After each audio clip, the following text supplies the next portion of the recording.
Welcome to Oregon Indie Film, a video podcast that shines the light on Oregon's independent film industry.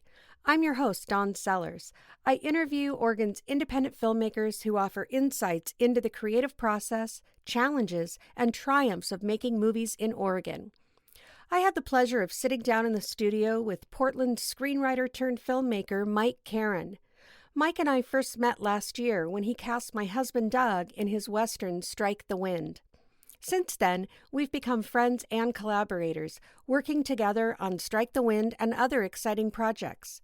In this episode, we'll explore how indie filmmakers not only get their films made, but also how the landscape of independent film is evolving, especially when it comes to distribution and financing.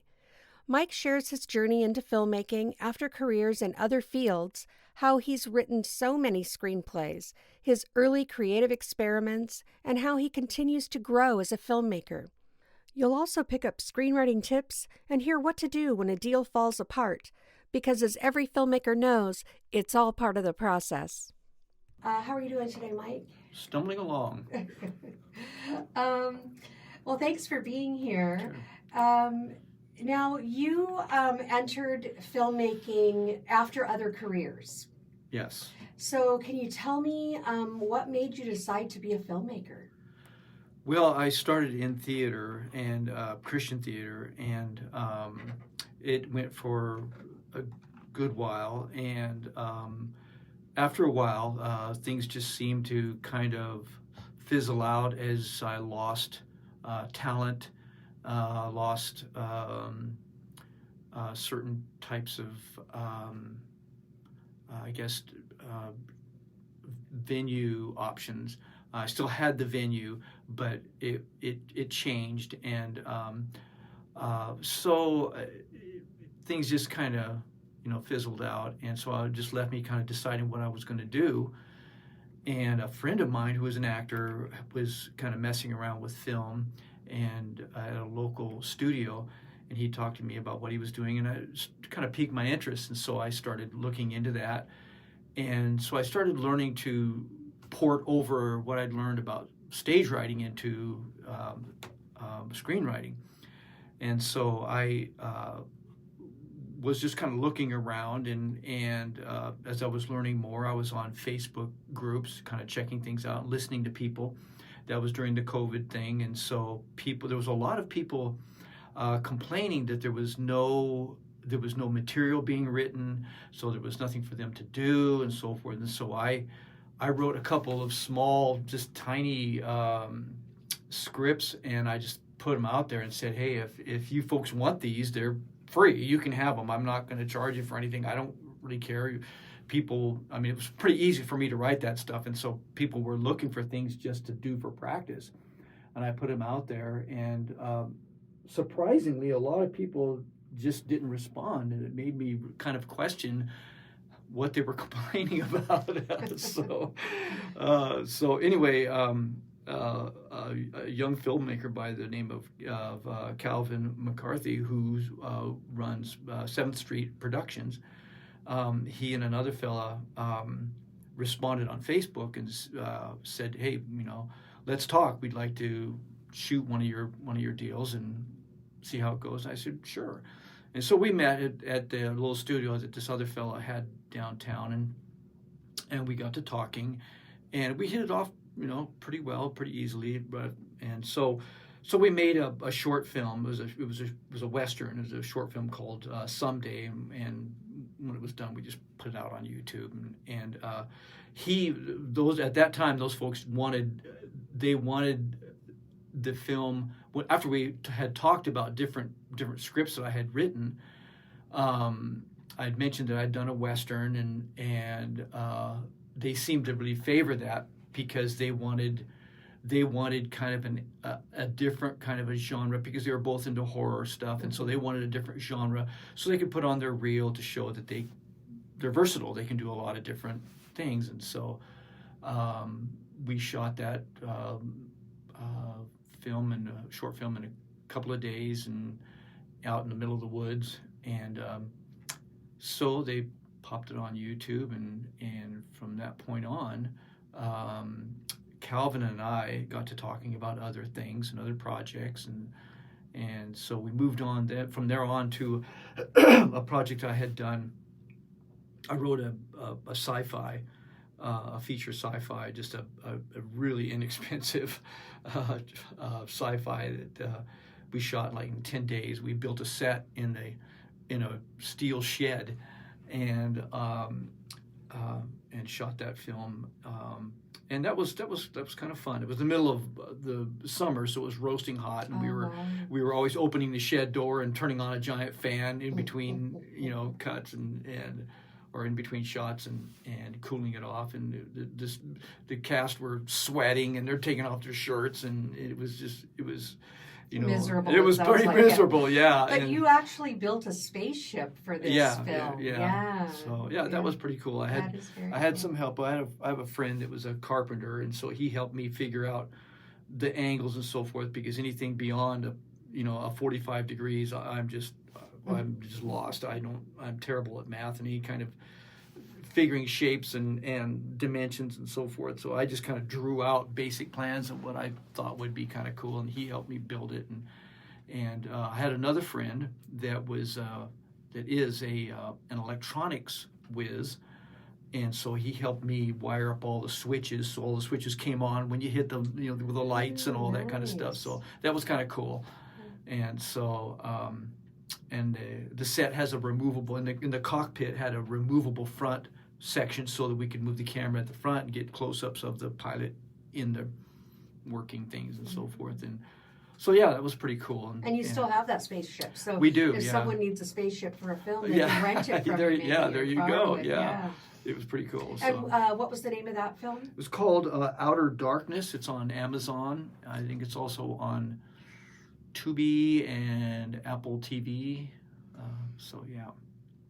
And China Ray Shirts, who's also with 7th Street Productions. She was the main actor, but also there was only 2 really, and Calvin himself also played 4 of there's 4 clone characters, and Calvin played all 4 of them, and we teased about him having schizophrenia by the time it was over with. So, and Laura Welsh played a small part in it. She of course did outstanding, as she always does.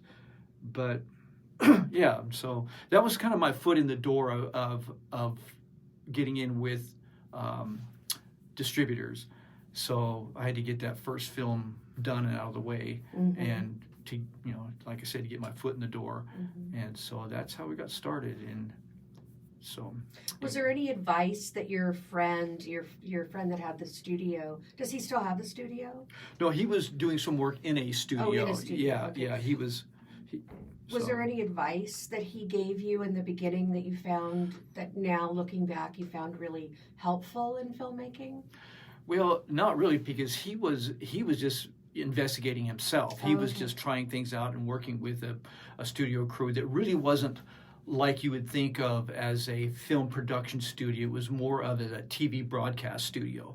But they were using it because this other fellow he was working with had access to the studio. They were trying to come up with I think they were working on a short film that either that my friend wrote or this other fellow wrote. I can't remember, but it was a little tiny short film that they were working on, and apparently this guy, I don't know, he wasn't working out, and so I think that project kind of fell through. But my friend was just first learning the ropes himself, so he was brand new.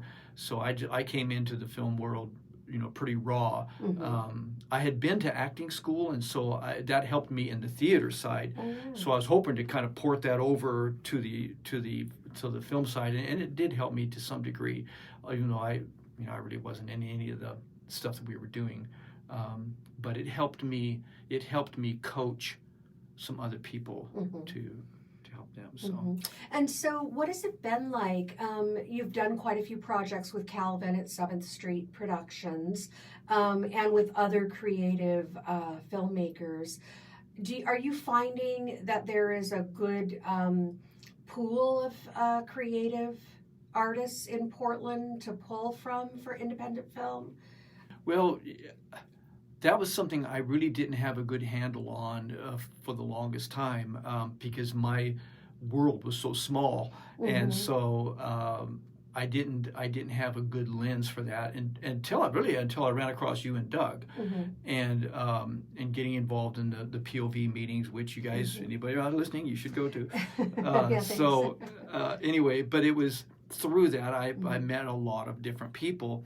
Now I haven't been able to work with a lot of those folks, only that it helped me at this point kind of broaden my view of the independent film world in the Portland area, and it also introduced me to the prospects of working with more people and the possibilities, that's a better word, and the possibility of working with a number of different people, because I've met quite a few people that are very encouraging, and they're all trying to do the same thing, they're all writing and acting and trying to do things right now in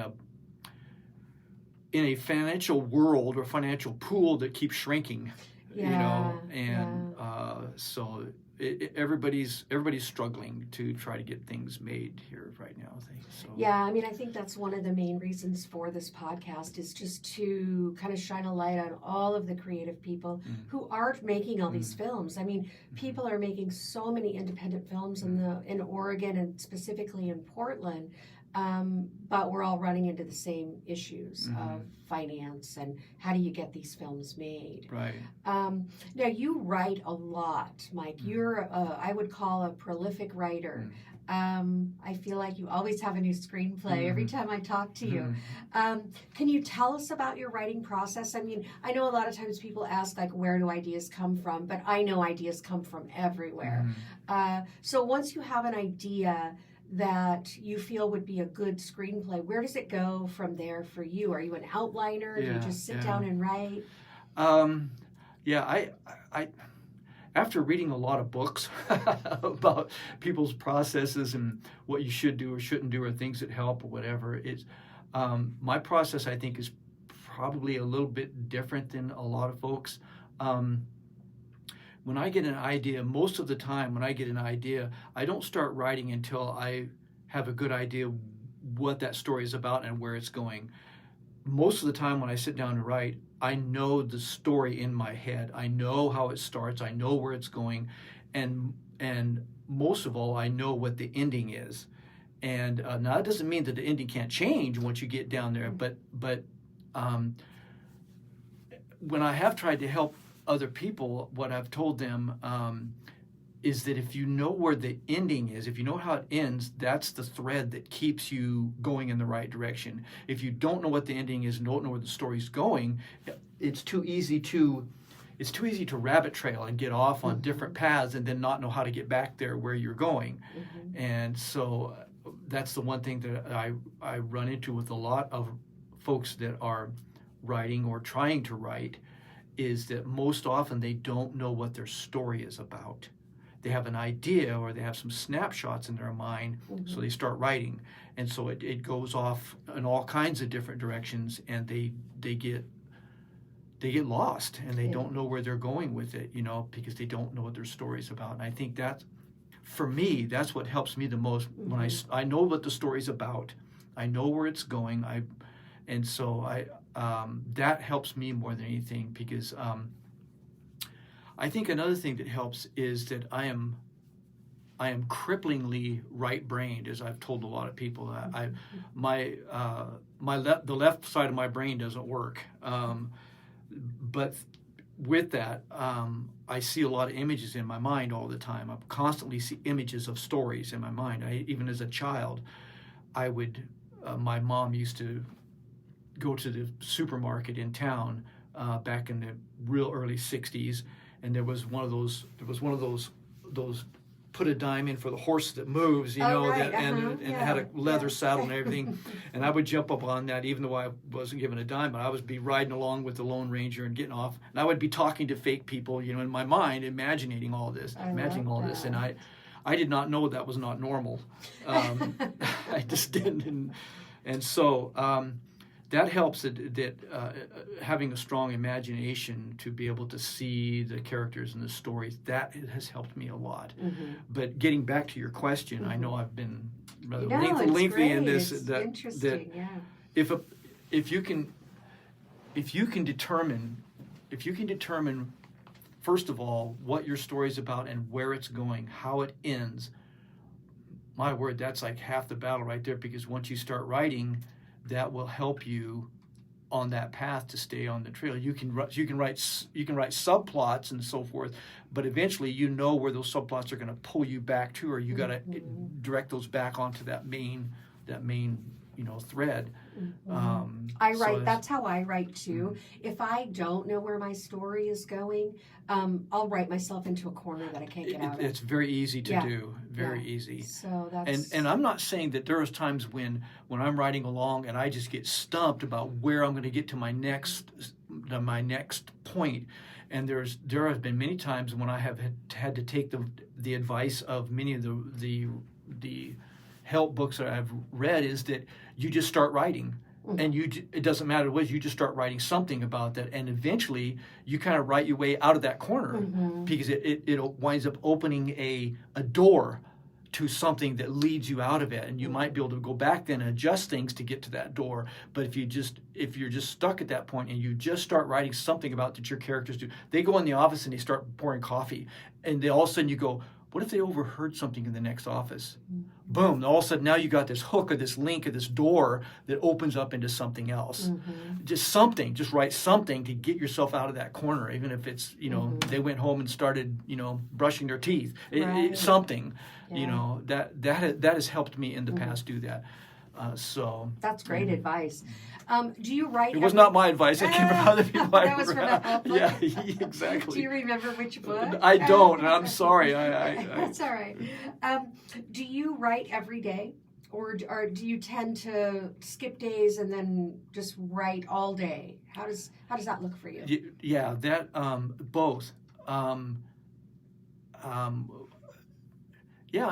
think all writers, we times we get frustrated, and so we just back away from it. We just got to get away from it, and until our head starts to clear, and we get out of that frustration mode, and we are able to sit down and then maybe do something like we were talking about. Just start writing something about that or whatever, or an idea comes to you or whatever.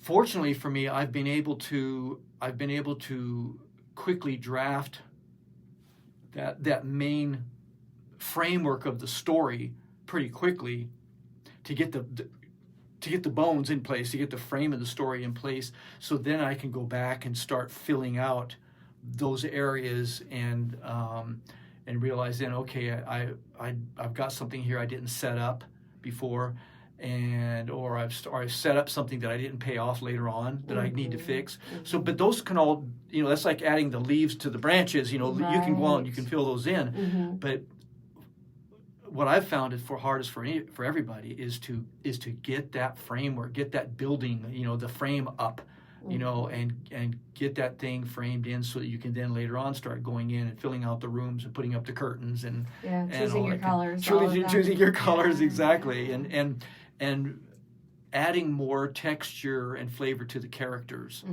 and that kind of thing. So and you mostly write faith-based stories.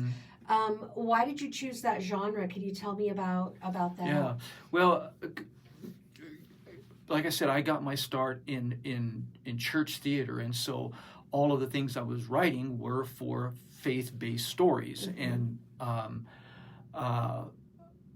so to port that over then into filmmaking, it was really no different. It was just kind of the structure was different, and the levels of which the faith-based elements are adjusted from story to story, because you are presenting to a larger audience. When you're in a church and you're doing a play in a church, you've only got so much time, and the audience the audience you have there for the most part is a different audience than when you're playing to the world. I'll use that phrase. But that forced me also. That was a good thing because it forced me how to learn how to adjust that and to make that switch. But not just faith-based things. I like writing stories that have a redemptive theme to that. I'll use that word, where the person who might have started off bad in the story, they find their redemption in some kind of heroism or some kind of turn in their life that they find or they run across or that sprung up within them through whatever it is that they found the courage or whatever it is that they needed to come out in the end. But that doesn't mean that the protagonist can't lose their life in the end or have some kind of tragic ending, but they were able to pull off something at the end that had some kind of redeeming quality for their lives, and so that's something that's always been very important to me, to have a redemptive theme in the story, in some capacity. So I don't know if that answered your question. It does. Okay. No, that's great. Hey there. If you're enjoying this episode of Oregon Indie Film, don't go anywhere. We've got more great conversation coming up. And if you believe in uplifting local voices and the power of independent storytelling, we'd love your support. Hit that follow button, share the show with a friend, or leave us a quick 5-star review. It makes a big difference. Want to get more involved? Reach out at OregonIndieFilm@gmail.com. Now, back to the episode. And so back to filmmaking, do you have a favorite location in Oregon where you like to film? I don't, because I've just done so little of it up to this point. Like I said, I really only have one movie under my belt, and I've worked on a few sets with Calvin on his 7th Street projects, but my exposure has been limited, and so I don't really have a favorite place. If I did, I suppose it would be dependent on the project and what kind of project it is that I was working on. The Western we've been trying to put together for some time now. In looking through the west side of Oregon and the east side of Oregon, as you know, it's like two different states. Yeah. The west side's got mountains of trees and it's all green, and it's also very lush forests, and some of them almost look ancient and prehistoric almost, even with the moss draped trees and so forth. Then you go over to the east side and it's just barren. It's like the moon, but there are some cool forests over there, but they're sparse and they're in just certain sections. But then you have areas that you could easily, in your story, they could be easily named as places in Arizona or California or Nevada or something like that, if that's what you were going for in your story. There are places in Oregon that would meet that need, but it would be harder. It would be harder to, in my thinking, to write some of the stories that I'm interested in, because there are a lot of things that forests can make up for. There are a lot of things that they can give you in the quality of mystery and lush B-roll. If you want to pan across, forests and waterfalls and these kinds of things. Where out in the east, I guess you can pan across hills and but there are ravines and there are things that look more of that southwest kind of a look to them, if that's what you're going for. But I guess you could go to either side of the state to get whatever B-roll you need to help fill in the gaps of your story or whatever. But how does location play into your writing? Like, do you consider where you might film something as you're writing, or is it that you're just writing the story and you figure out the location later? That's a good question. I guess in my mind, because I live on the west side of Oregon, that I guess my mind just kind of goes there, and I start writing for that area, and thinking, okay, for these kinds of shots, what would we need, and what would this look like, and that kind of a thing. And I rarely ever think of the east side, which I should more, but as packing up a film crew and traveling miles and miles and miles, especially over a mountain and down the other side to get there, and that's just, so I've just tried to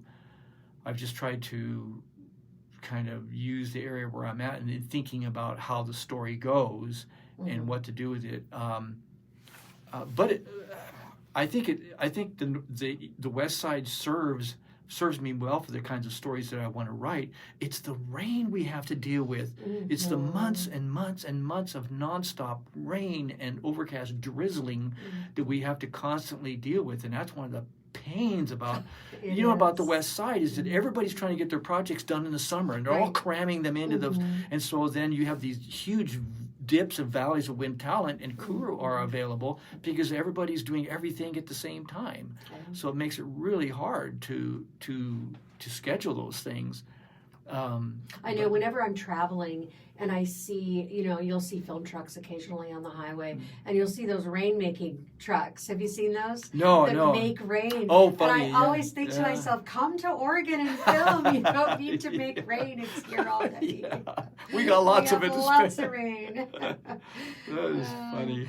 So tell me more about the Western that you filmed, Strike the Wind. So you have filmed a trailer for that, sort of a teaser, sizzle reel trailer, whatever you want to call it. Yeah. Tell me about that process. How's that going? Well, we finished it months ago, and we shot it last summer, and fortunately, I had a friend when we were looking for locations, and I was purposely at that time looking for a location out further toward the east, because it afforded a wider window of time to be able to shoot, because over on this side, like I said, you've got just these narrow opportunities to shoot outside, and I was going to shoot the project with 7th Street Productions, but they had another project they were on for that time, and so fortunately, a friend of mine had some property out in the Duffer area. Yeah, and so he has a little trailer out there, like a little camp, not a camp trailer, but like a mobile home type trailer, and so we were able to at least have a place where the crew could sleep,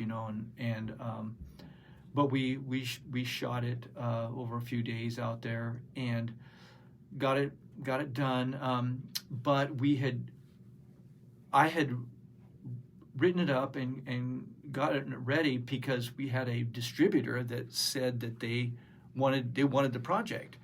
They saw pieces of it and they said, "Yeah, we like this. Go ahead, let's do something." So so we finished the trailer, and we showed it to them. They said, "Boy, it looks great," So when it was all time to go, I emailed them and said, "So let's set up the time. Let's get this going. When are we going to start?" And they said, "Oh, it's like this amount that would have paid for like props."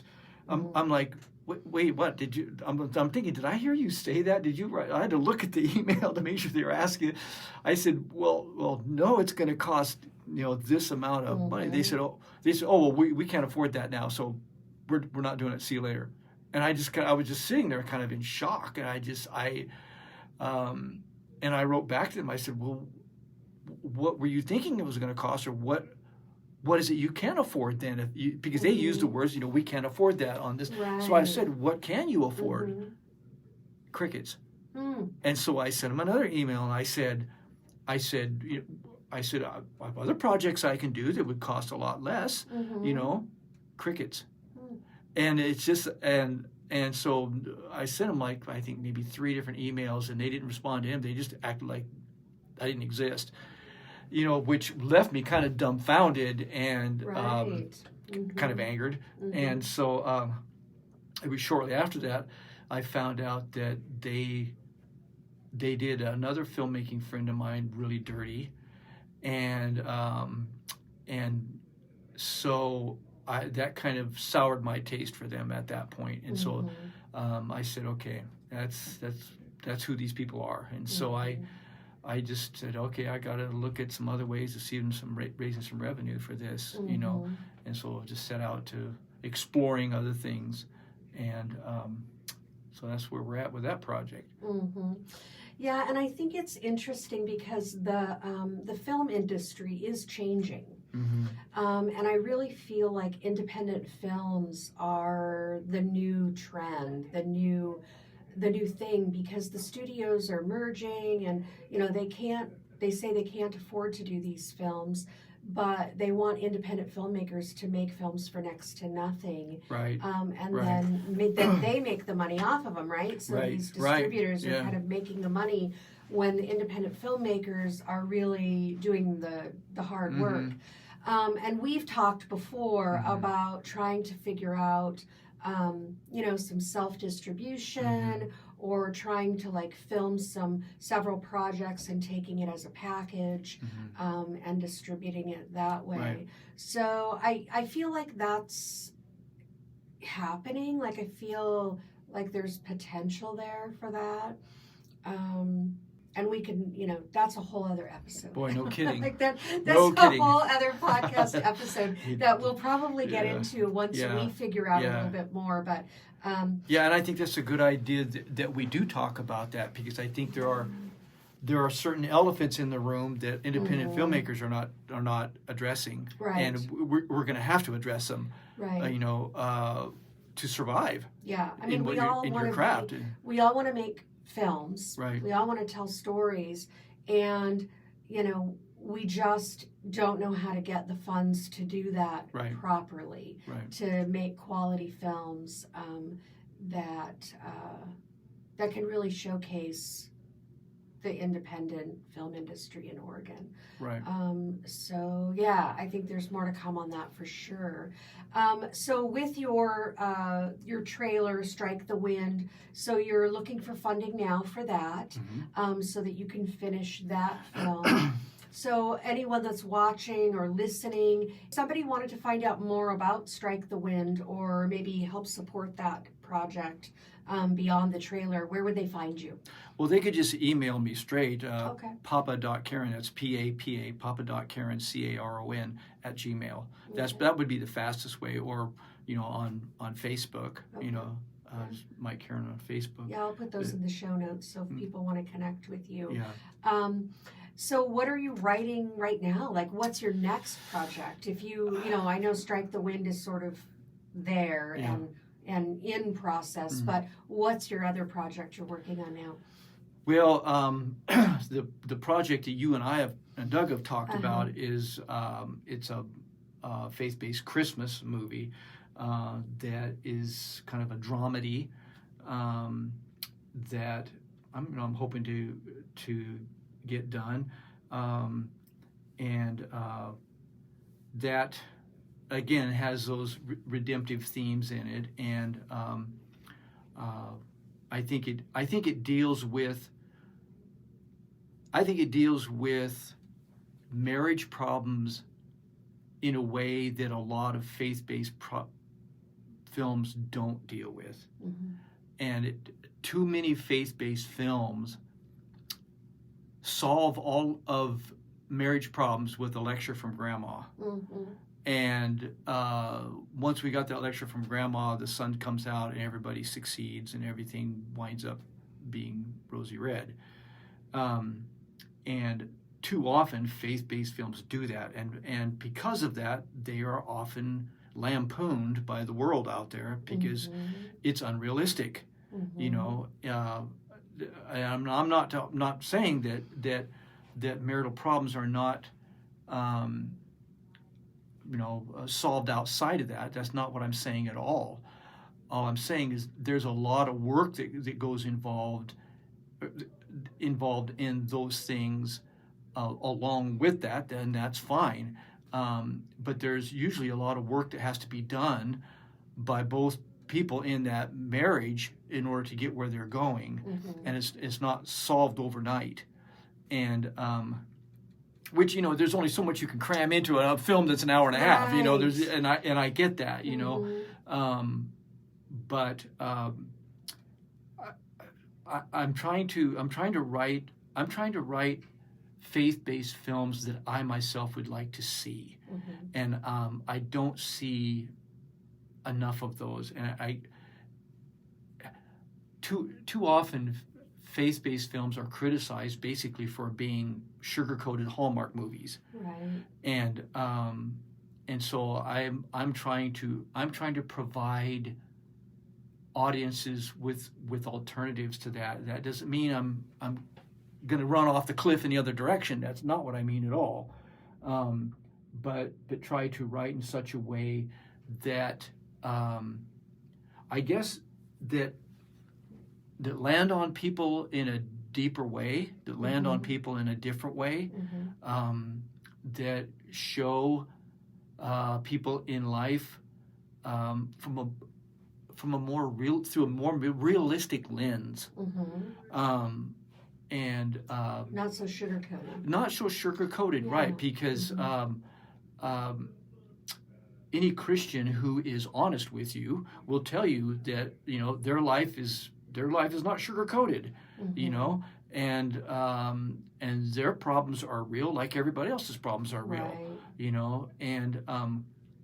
And of course, a Christian looks to biblical principle for those answers, but there are still many times a tremendous amount of work, especially if two people come from. Nowadays, there are so many broken homes and broken lives. People come into marriages out of those broken homes. And so you're dealing with very broken people, or there are people who are scarred from those broken homes. And so that amplifies those problems even more so in their marriage, and requires a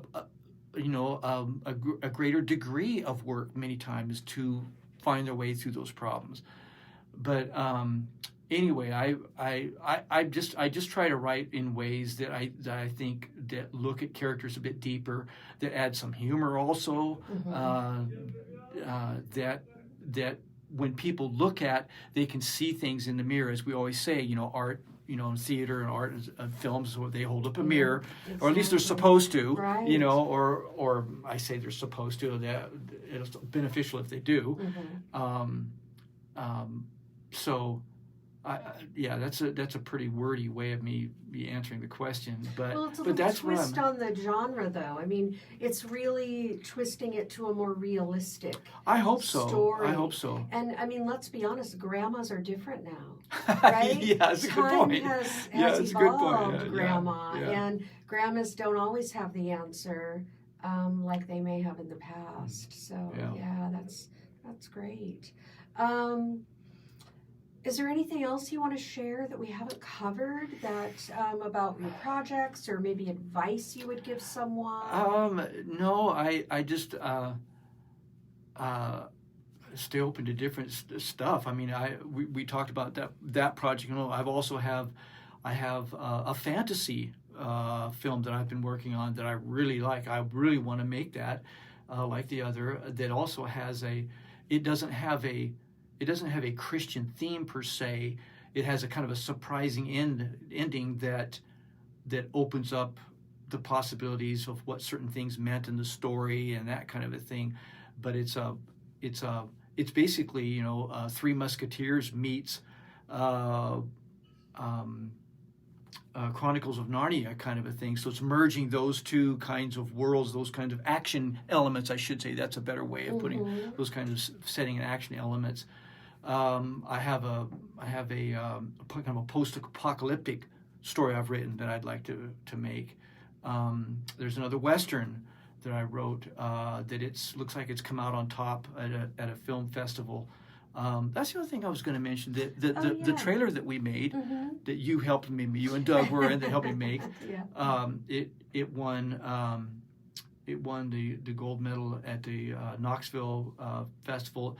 I found out just the other day it also recently won Best Trailer at the International Christian Film and Music Festival, which I guess is kind of the largest Christian festival in the world. Wow. And so that was kind of congratulations. Well, that was That's encouraging. a big deal, yeah. You know, I've teased about it. It's encouraging, but it doesn't do you much good if it doesn't translate into a film. Right. You know, And I think it's nice to get those accolades, yeah. but you know, I want to make films. I don't want to look for accolades. I want to right. make movies. And you know, film festivals are one path, right? Yeah. So let's hope so. they shake something out of the trees anyway. Yeah, You know? but it's a difficult path.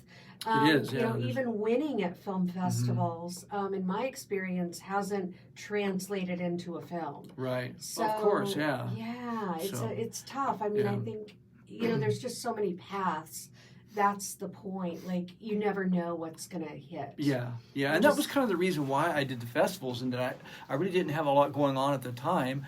And then I thought, what the heck? Yeah. You know, it didn't cost much to do it, you know, and so I just figured I'd do it just to see what it shakes out, you know. So I just sent them off there and see what goes. I have another film that got nominated. It was a faith-based film called Ashes, about three sisters who really can't stand each other, and they came back to cast their mother's ashes after she died, and of course none of them get along, and there's all kinds of conflict.